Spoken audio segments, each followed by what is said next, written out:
Hello and welcome to Politics Today. I'm Farooq Pitafi. Viewers, although the topic or the title of the program is Politics Today, we are going to talk about economics today. I'm saying this because everything these days is about economy. Remember, we have been discussing economy for quite a lot of time, especially the days since the government has taken over. And the question was whether the government will go to IMF or not. Then we saw that the government approached IMF. But later on, once again, the Prime Minister went to Saudi Arabia. And amazingly, Pakistan managed to get a wonderful package. I'm calling it wonderful because the Prime Minister of Pakistan has also called it such. Today, Prime Minister of Pakistan, Imran Khan, spoke to the people of Pakistan. And there, in discussion, he promised that the economy is going to get better very soon. That although Pakistan still will go to IMF, but thanks to the Saudi deal and maybe a couple of other deals that might be in the pipeline, Pakistan will be able to, make sure that the people don't suffer. And that is good news. We are going to talk about this. We are going to also talk about Prime Minister's talk when he was in Riyadh, participating in that investor conference in Riyadh. And we are going to talk about the vision he laid out, especially when the Prime Minister was talking about one window operation in this country, ease of doing business, improving the quality of people's lives, and then building houses as well. We are going to try talking about all these matters. And one question that usually pinches me all the time is, why is it that whenever somebody is talking about some visionary idea, a lot of Pakistanis, especially the intellectuals, keep on making fun of him rather than actually building up that idea? Is it a crime to see dreams in this country? We are going to talk about these matters and more. In order to help us understand these issues, we are joined by a new guest in the studio, Faheem Sardar sir. He is a political economist. Thank you very much, sir, for being part of the program. Next to him is an old, he's quite young, but he's an old friend of mine and also a journalist, Essa Naqvi. Thank you very much for being part of the program as well. We are waiting for a third guest the moment he joins. I'm going to welcome him as well and introduce him. Faheem Sardar sir, you must have followed Prime Minister's speech today. What are the major pointers you saw? I think it was a very clear signal regarding the debt aspect, regarding the economy, regarding the housing aspect, regarding how Pakistan is supposed to be galvanized back to what it can be. And this is not something new. The PM had been saying that before the elections, during the elections, and there had been a slight hiatus of a few days, few weeks actually. But now you can see that hiatus being the time the government has spent in power. Yeah, exactly. It's a post-election thing. Okay. Call it a post-election syndrome. Why would you call it hiatus? Because it was in process. It was stuck somewhere. Because that's you thought so? I thought so, because you see, Pakistan, now speaking specifically from economics and finance, which which I deal in, our negotiation power is much more than we think. Right. It's just how we present ourselves. It's just how we end up doing things, which is important. And once again, we have proof in front of us that if we stick to our guns and we wait for the right opportunity, you tend to get a slightly better result. That means we have to wait, right? And yes. Then there are pundits on television that keep on telling us that the government has been wasting time for quite some time, and that's why the country is going to get the worst deal possible. So that there's that also. Let me bring in Essa Naqvi. Essa, you must have listened to the Prime Minister as well. What is your take? Well, I believe that today we saw, he usually is confident, but we saw a relatively more confident Imran Khan. The Prime Minister, the body language, the composure that he had in his speech, and he talked of all the promises that he had made while electioneering, the promises that he had made with the people of Pakistan, the agenda that he gave, he talked openly about that is not going to be pressurized by the opposition, whether they gang up against the government there. So it seems that the government has that breathing space now, which it wanted, it desperately wanted, and we do not have to rush to the IMF in haste. The total demand which Pakistan had was about $10 billion. If you have like a promises, like if you have $6.2 billion bailout kind of a package, which you are getting from a friendly country, so there is a breathing space where Pakistan can sit back on it, look at its options, and does not have to rush to a deal which does not favor Pakistan. So the Prime Minister also mentioned a couple of other countries that might be ready with similar kind of offer. Can you, we are spitballing here, can you identify any? I'm just coming back after meeting the Foreign Minister of Pakistan, Shah Mahmood Qureshi. Like we had a meeting with him this evening, and he did not exactly mention which countries, but he was also of the view. He was also teasing, right? Hinting at but it. Like some of the questions I precisely asked him that there is a lot of speculation and suspicion about this deal with Saudi Arabia, and there are affairs which are being talked about, that like what were the conditions at which this thing has been materialized, we are getting this much of amount, and he said that the two parties who have ruled this country in the past 10 years, they have been craving to get such a deal, but they never could get such a deal. Then how come... But that doesn't answer your question. Yeah, that actually builds it up. Yeah, I asked him, okay, fine, can you tell us that are we going to send our military to Yemen? He said no. I asked him, are we going to play a larger, bigger, or a different role in the alliance, military alliance? I don't know whether the foreign minister told you about that or not. Yemen war is going to just close now, and that is going to happen before your eyes. So whatever Pakistan is going to do, and the Prime Minister spoke about that as well, it will be some kind of mending, and we are going to talk about that as well. Let me welcome the third guest. I said that the moment he joins, he is so fond of making an entry, and he is here. Khalique, my friend, our colleague, a poet, an award-winning poet and writer, also journalist, analyst actually. Thank you very much, sir, for being part of the program. At this moment, we are commenting on the Prime Minister's speech. I'm sure that you have listened to what he had to say. And do you think that now the darker shadows are over and the country is moving in the right direction? Thank you, Farooq. You know, to start with, I mean, it is very difficult to speak to or respond to an anchor like yourself. Who has got more information and knowledge than the analysts, at least, and you know, somebody like me. But you know, I was very carefully listening to Essa, and I think Essa has the advantage of being younger, and being younger makes you more optimistic, and that is something that we need at a personal level, as well as at you know, at the community or the national level. But when he was mentioning that our Foreign Minister, Honorable Shah Mahmood Qureshi, was saying that the last two governments were actually craving to cut you know, a deal, which is similar to this. I remember that Mr. Qureshi was our Foreign Minister just 7 years ago, I believe. And he was a part of that government, very much a part of that government. But with due respect, people change, right? I don't think so. I don't think... Why not? No, I don't think people change. I think they're it's not about individuals. I think it is about the class of people that continues to govern Pakistan. And it is good to be optimistic. I mean, but I would be cautiously optimistic because this is not the first time Pakistan has got, you know, this kind of deal with Saudi Arabia. And we have to understand where Saudi Arabia stands in the Committee of Nations at the moment, as we speak.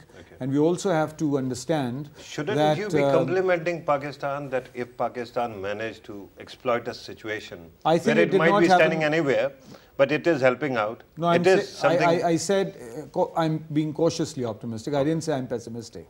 But let's see. I mean, deferred payments on oil, is understandable. Then a loan from Saudi Arabia to the effect of $3 billion is understandable. And how would that affect the reforms package that comes with any IMF money?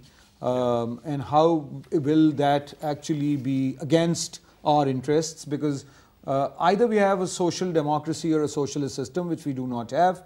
If we do not have that, then we have to enter into the capitalist economy. And if we have to enter, we still have to. We still have to. That's exactly what I'm saying. We are standing outside. Then if we have to enter the capitalist economy, then what is wrong with the reforms package, which is not to our interests? I don't get that, because what IMF asks you to do is to tax the rich. You continue to tax the salariat, and you continue to impose indirect taxes.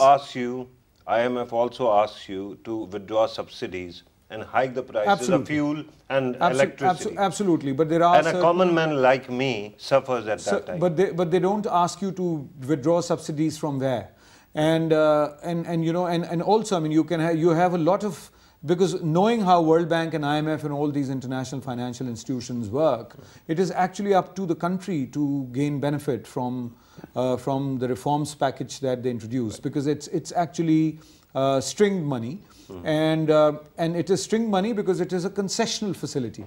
It is not like we take loans from the bilateral loans that we get, or the loans that we have taken from China, for instance, which have a much higher markup than what the international financial institutions offer. So I think it's more of rhetoric, and it is very less understanding of how international financial institutions work. So you do not want, because you've got the electables, including Mr. Shah Mahmood Qureshi, who will never let you impose tax on income from agriculture. Is there a reason why you continuously keep on criticizing one person? No, You're singling him out. No. Actually, he's the best among the lot. No, it's just... He's perhaps the most articulate foreign minister after Zulfikar Bhutto. Really? I think so. Well, I think Hina Rabbani Khar was equally articulate. No, she wasn't. But anyway, she has become more articulate now. But you know, that's not the point. The point is that I mean, you're absolutely right. It is not about Mr. Qureshi, but it is about the way the system works, as I pointed out earlier. The way the system works is that you've got electables which were galvanized to rallied around Mr. Khan to make his government possible. And then there are certain other lobbies and certain other interest groups, Mr. Razak Dawood representing one of them, which will not allow you to tax the rich in Pakistan. So you will continue to go for bailout packages. I have to go back to Faheem Sardar. You want to respond to what was said earlier? He's talking about, you know, rent-seeking class stopping every way, blocking every way. I mean, we can see the sense in that because it happens in every country. No, but he's talking about electables, and he incidentally ended up mentioning only one politician. No, I can take other names. My favorite also, politician. I think to draw my own sense from the whole situation is that, look, there is a to and fro regarding everything in a society. And when we talk about power politics, when we talk about power movements or power shifts, economic revivals, economic downfalls, these things happen. At the end of the day, nobody on earth wants to pay tax. I mean, I'm paying as much tax as maybe somebody in Sweden would, so it doesn't make any sense. But at the end of the day, if somebody can and is able to resist an imposition of tax, that person or group will and can and will resist that imposition. Now, but before you talk about only tax, we have to resolve this matter of going to IMF or getting bilateral loans. At this moment, we have a financial facility from Saudi Arab. Who's going to tell us about the terms that might be involved? And I'm talking strictly in terms of money. I'm not talking about any political terms that might be, or political strings that might be attached. What exactly are the conditions? Can you tell me? I think I can guess quite fairly what the conditions would be. Saudi Arabia is not interested in making money. From how much money can they make on, let's say, $6 or $12 billion? Not much. They really don't care. They've got $1 trillion lined up in the U.S. stock market. So 6 billion, 12 billion doesn't mean anything. It's a small amount. It's less than peanuts. It's less than the bag of peanuts that those peanuts are in. But what I would. But it is also less than their deficit they had this year. fiscal deficit, Yeah. which was something like $12 billion. Yeah. And I mean, if we just sort of take 3-4 steps back and we look at other countries also have issues. Saudi Arabia has its issues, Qatar has its issues. And we sometimes forget something which I just want to like jump back towards, that we sometimes forget our negotiation power. Okay. And this is somewhere where... You know, this is something which is really very close to my heart. This argument is great because I think that Pakistan, without knowing, has been committing to changing world order. And Pakistan twice managed to actually pull that off as well. Yeah. It's a black swan. End of Cold War and later on, even end of terrorism as well. But Pakistan hardly benefited from it. I understand what you're saying. But at this moment, I first have to resolve the economic aspects of the matter. And then we can talk about anything else. Essa, you want to comment on whatever was said earlier? Like one thing that I would say here, like carrying on with whatever has been discussed, that let's just not celebrate getting loan from some country or something like, because I escaped a very dark situation. This isn't what the youth, the supporters of PTI voted for. Okay. These were not the promises that they voted for. Okay. So what exactly did they vote for? They voted for all the slogans, the popular slogans that PTI had been chanting all along its longest electioneering campaign in the history of this country, which is being run from the 30th of October of 2011 till this government was formed. So this is the largest... I thought that you are going to talk about 1997. And then I would have asked you, the younger people who voted might not even be born back then. Right? So that is also true. Do you have a vote? Do you vote? Yes, I do. Okay.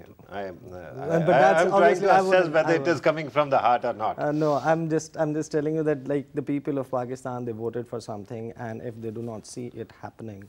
No, but how do you judge a government in 2 months? Because this government is making it difficult for itself. No, but it is a stabilizing situation. Now, there is a difference. Are we judging them too quickly or in haste, or are they asking us to judge them too quickly? Are they asking? Why? Yes, they've been elected. They have been elected for 5 years. Why are they setting these deadlines? Like I've been repeating, they've been talking about their 100 days. They have been talking about their 180 days, 6 months. Who has asked them to set these deadlines? Okay, but at least wait for that deadline. Yes, no, but... wait for 100 days. You understand it, I understand it, that these issues cannot be resolved in 6 months' time. Okay. So if they are setting this deadline, things would be better. They are giving a false hope and it's going to come in their face. But are they not promising hope as well simultaneously, especially the housing plan that they have introduced? Why give those hopes that have to shatter after 6 months? Why? Why give those hopes that have, like, tell them that this is the hard time that you have to go through? Even after 6 months, you will not have these problems resolved. Tell the truth to the people. Okay. So this transparency is what anybody in this country would want to see. My dear sir, in 2 months you don't yourself know the truth. How can you tell it to the people? It is a learning curve. Right now they're learning how to govern, right? Can I just add one point, just one small point? I'm just compelled to just add to what's being discussed here, that you see, I find it very, very amusing at times that people talk about economic management as if it's a piece of cake. It's not a piece of, it is a very difficult, very time-consuming and almost scientific process. It requires a strong hand, people who've had their fair share of experience. So I mean, it's nice to see people learning what economic management really, it can go both ways. Yeah. That's an amazing comment. You want to finish that? I want to finish that. Like, look, and then I have to go to the point is that if honesty is the gauge through which we measure who gets the chance to do the job, then I'm also honest. Shall I be given the chance to run the finance ministry? I'm not capable of doing that. Okay. So if you have promised, are you not negating your earlier point? You just asked the government to be honest. And then you said, if they are honest, there's no point. No. What I'm saying is that the only term that you are talking about, like that this person has made a promise. Now, is he coming prepared to deliver on this? No, that is true. But even while you were voting, even when I was voting, I couldn't be oblivious to the fact that Imran Khan, if he becomes Prime Minister, it will be for the first time. And if Asad Umar becomes Finance Minister, he will be a Finance Minister for the first time. So I had to cut them some slack, right? I can't expect them to start flying on day one, can I? No, that I agree with. That I agree with, and this is what I said, that they shouldn't be judged so early, and they're making it difficult for themselves by setting these deadlines. They should take their time. They cannot take them back. They should take... They promised these deadlines before coming into power. At that time, they didn't know how the country is run. Now they know it. But they are realistic, and they're promising big promises as well. That is good news. You want to respond to Essa? Well, in terms of, I'm just saying that enter capitalism properly then. Okay. You see, and that is where you have to actually change the paradigm, how economy is run in Pakistan. And is I it totally not your agree job, with... sir? Is it not your job, actually, the intellectuals of the country, to make a choice? You see, I mean, we shouldn't confuse... the entire country is confused because our intellectual doesn't tell us. I think we shouldn't make it abstract at all. It is the job of the economic managers of the country who remain the same. Okay. Half of the team, or most of it, actually comes from Musharraf era. And I tend to agree with Faheem Saab when he says that it can't be done overnight. Absolutely, it can't be done overnight. But this is exactly the same direction that Mr. Dar had taken. And it's just a change of faces in many ways. And I can understand but that Mr. you Dar have to go to promising, IMF. No, but he kept on promising a lot of things he couldn't. If you allow me to finish. Reform. If you allow me to finish, they were not a reforms party, they were a status quo party. But they kept on promising that they are going to reform the tax base. No, but they tried, but they couldn't. The tax code. They tried, but they couldn't. And the present government is not even trying, for as we in speak. 2 months. Well, I don't know. I mean, I don't see that happening in the next 1 year also. I would like to be proven wrong. But what Faheem Saab was saying, I mean, I tend to agree with him when he says that it takes much longer than what we think, and it needs a little more stability.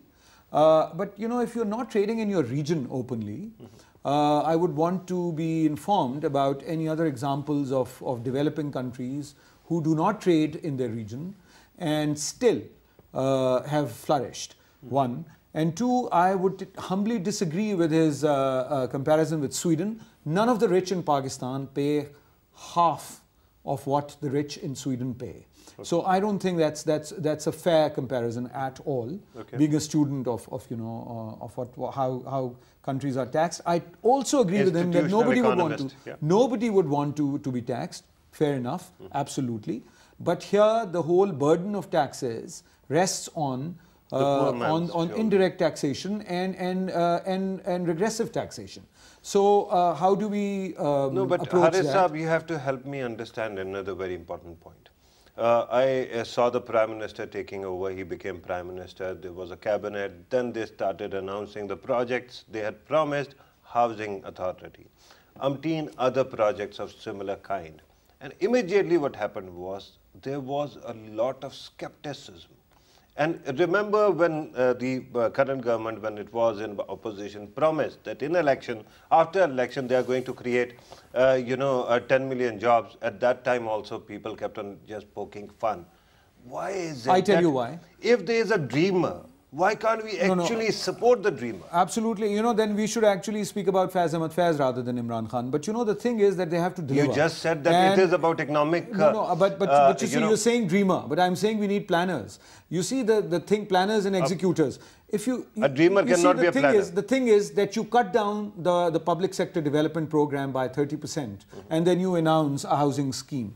So if I am a student, a minor student, of political economy or economics, I would take it with a bit of, with a pinch of salt, that you are cutting down on public sector development program by 30% the next week when you come to power, which means a cut in spending on education, on health, on basic services, fundamental municipal service projects. Not health primarily. No, but what is public sector development projects? You see, but so you need infrastructure in Pakistan also. It's not just the green train that is infrastructure. Half of which lapses by the end of the year.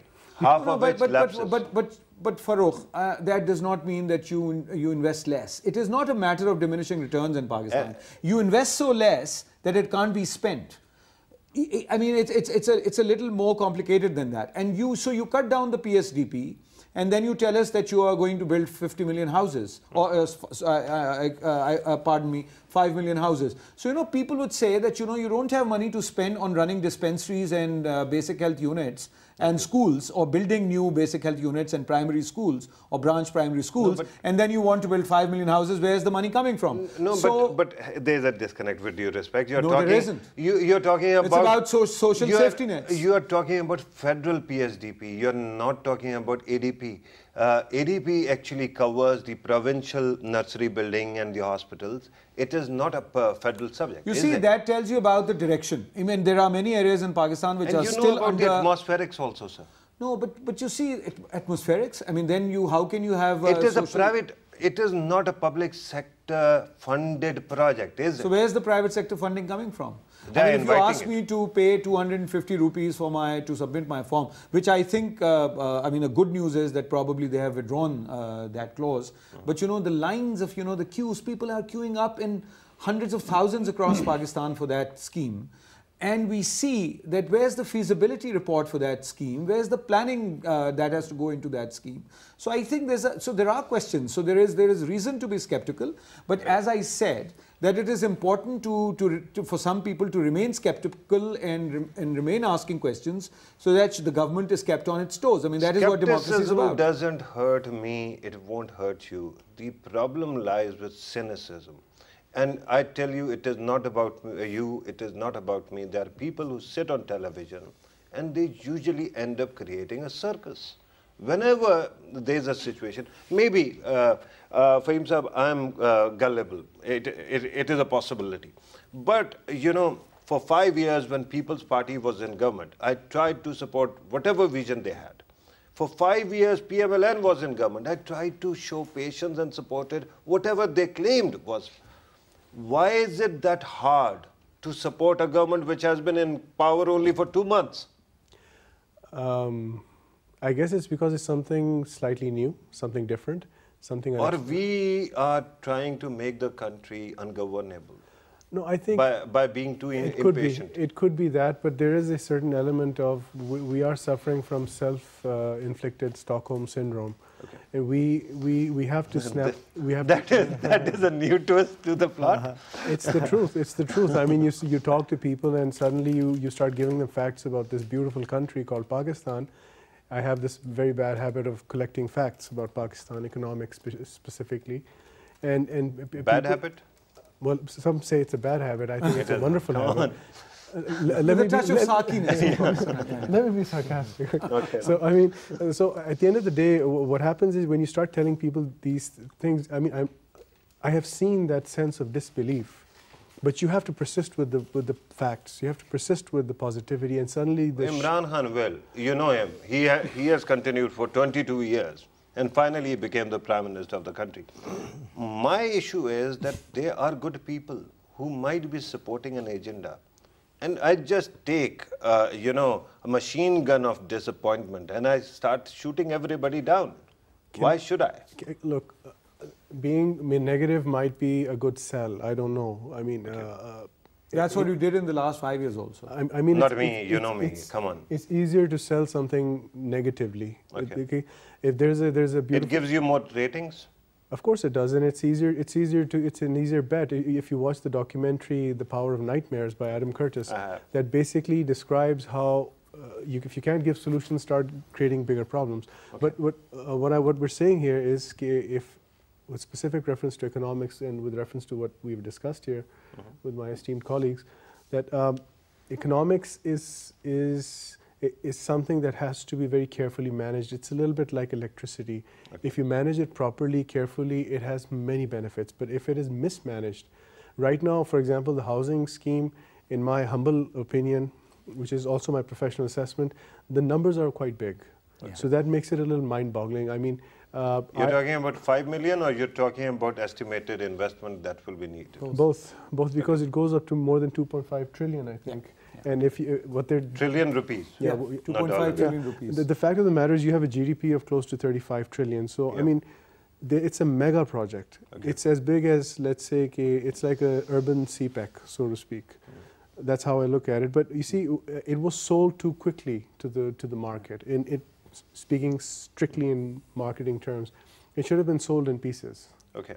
So that's It might actually, take that shape in phases. Yeah, but they are asking everybody to fill in a form right now. So does There Malik could have Riaz. been, you know- So does Malik Riaz. It doesn't mean he is going to deliver your You know, file. the total number, I think Faheem Saab is absolutely right on that, because nobody is against housing projects for Homeless? for homeless or less privileged. The point is that, how can the number of built houses in Karachi and Lahore together. Okay. What is the number? I mean, you see, It is less than 5 million. it's less than 5 million. Karachi and Lahore together, which the two cities which house about 22% of Pakistan's total population. Okay. And so it's actually mind-boggling, really. Right. So it is. I think some rhetoric is fine. Okay. Everybody does that to come to power. So the government has just come into power, and it will keep on amending if there is some flaw in the plan. Is it? Yeah. Can So we be that optimistic at least? No, of course they should. I mean, it's not about being optimistic or pessimistic, or it's about being realistic about what is happening and what is not happening. Yeah, but we in a post-truth society we have different realities. You see, you have this tendency of philosophizing it. When I No, but- historicize, Yeah, you cut me in the middle. Because when I say that we have seen this happening, because there are people who are more than 50 years old in this room. So, at least there's one. So, so if you have been a 50-year-old Pakistani, you have seen this happening before. And if you're a minor student of You history... and Faheem Saab both are referring to yourselves in a very unique way. I don't know why. You invited me not to represent, any institution. So, Yeah. that's the advantage but of being you're independent analyst. identifying yourself as the only, young man in the room. Oh, you're younger. You and Essa are much younger. Faheem Saab is also younger than me. I mean, I can see that. I'm the Yeah, youngest. so you get my point as well.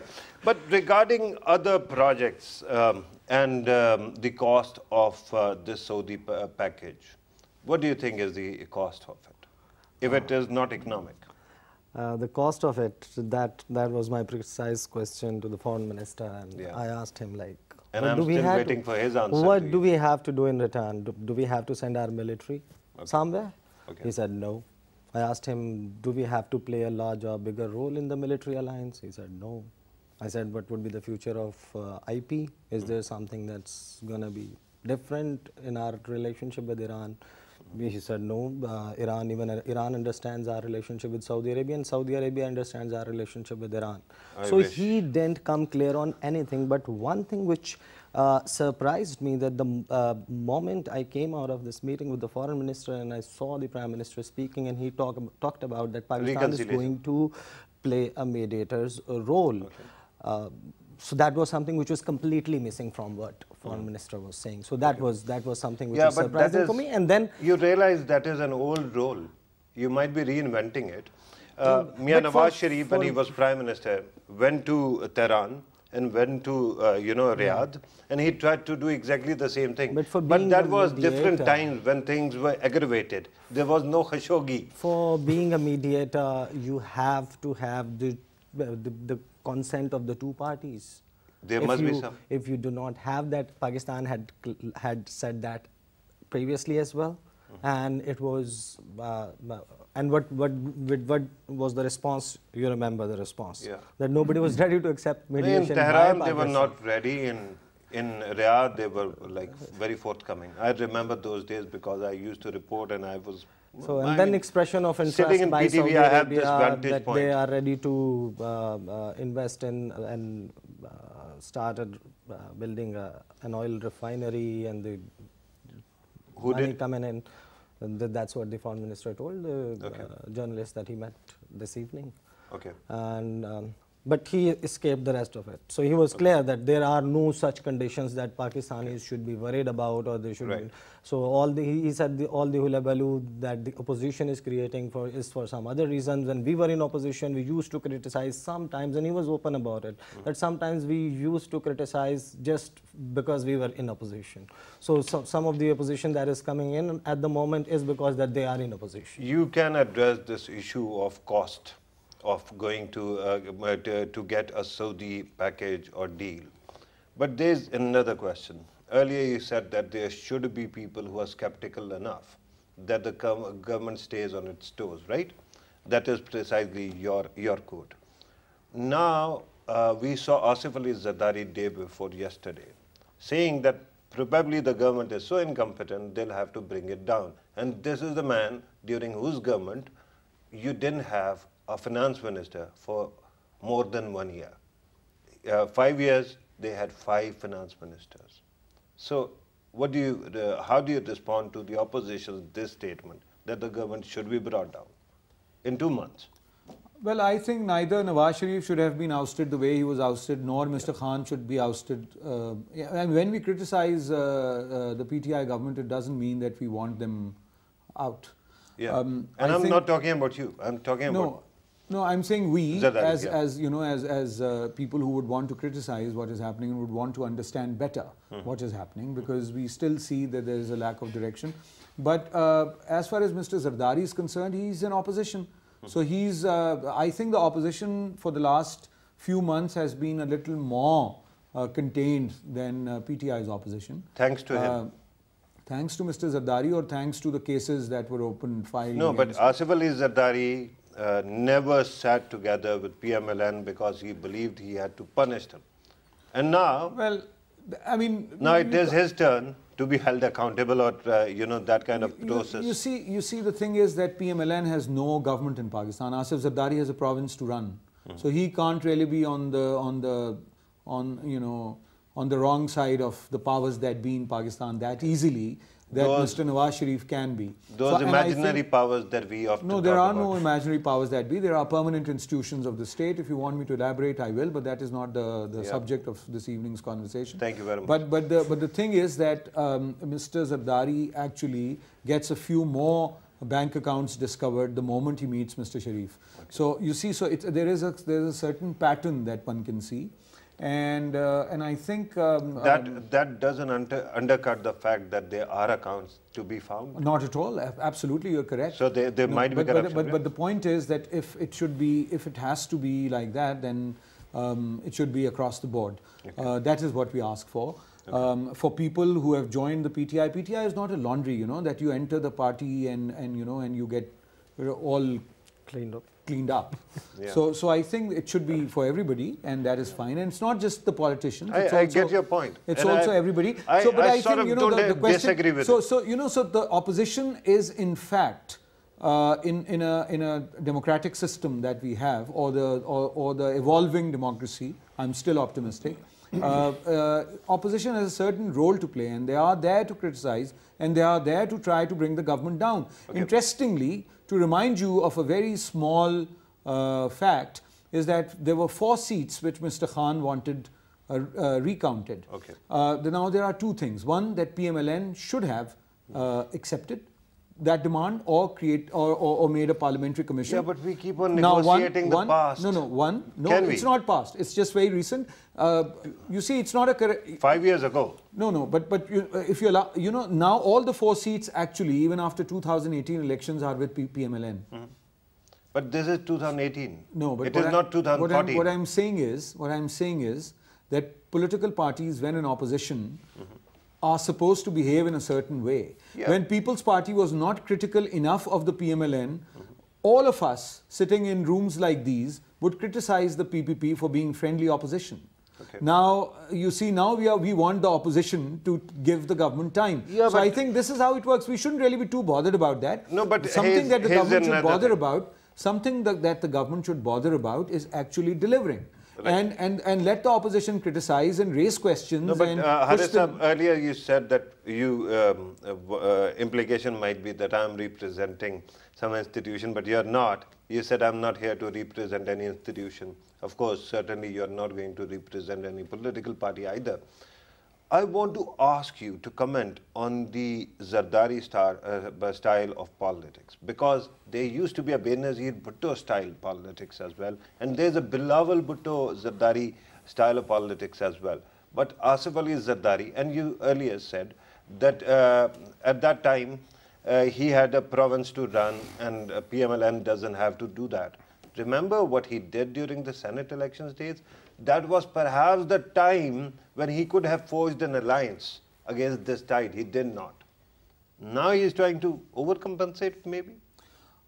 I'm not sure whether he's trying to overcompensate. I'm not a fan of Zardari's style of politics, but the thing is that I'm not sure whether he's trying to compensate or overcompensate, as it were. I think what he actually, the message he is giving out is that, you know, I'm in trouble, and the cases and, you know, and the kind of the direct, because you see, again, you know, a small piece of news that we missed is that the Karachi package that the federal government announced is to be run by the governor, and that did not sit well with the People's Party, which is running the province. It never does. So you see, Nawaz Sharif went to Karachi and he announced a public transport project. And it did not sit well with them. So you see, so that is one thing, and the other thing is that the cases and the NAB being so active. Yeah, but we are talking. Active. Hang on, we are talking about the future of 200 plus million people, right? Is it? Is the interest of Asif Ali Zardari that serious that we can actually gamble on that? It is not about his interest. It is about his being a political leader. You said that he is saying that I'm in trouble. No, when he says I'm in trouble, what I mean to say is that, you know, that we are in trouble, which is that, you know, the party that Zardari runs is in trouble, and they are not being allowed the space to actually, you know, govern the province that they are supposed to govern. Right.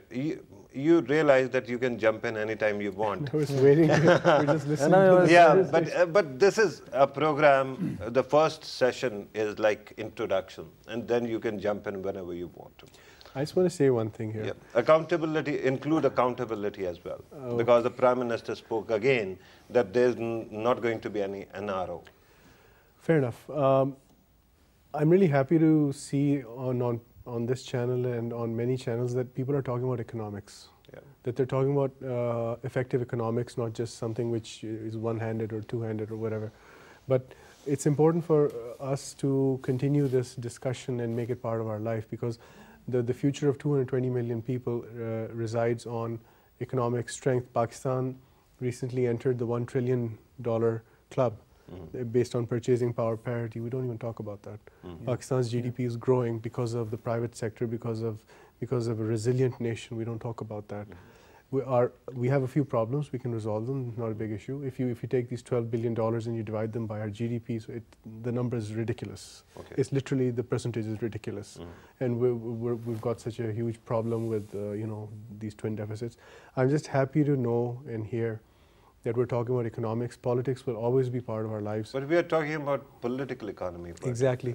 But all I'm trying to say is that revisiting economics gives new life to a debate. Yeah, but this is an English channel. It is an island or an oasis. It is not like the mainstream Urdu channels where you have those conspiracy theories being spun all the time. So remember that sobering thought as well. Essa, you can also contribute to whatever was said. Especially, I want to hear you out about NRO. What I believe is that whatever is happening right now is a bit different to the spirit of the inaugural speech of Imran Khan, the victory speech that he made. Which gave a lot of hope. Which one? The first one, the second one, the third one? The first one. There were three. The first one. I'm talking about the first one, which was well prepared, which was which talked about that there wouldn't be a political vendetta and it would be a new beginning, and it talked about, then gave a lot of hope that it's going to be a new beginning. We are going to start afresh. We are not going to do exactly or copy what has been happening in the past. But today the Prime Minister says these cases were not made by or registered by his government. He's only, it is not the government which is pursuing these cases, it is NAB. So this is precisely the problem.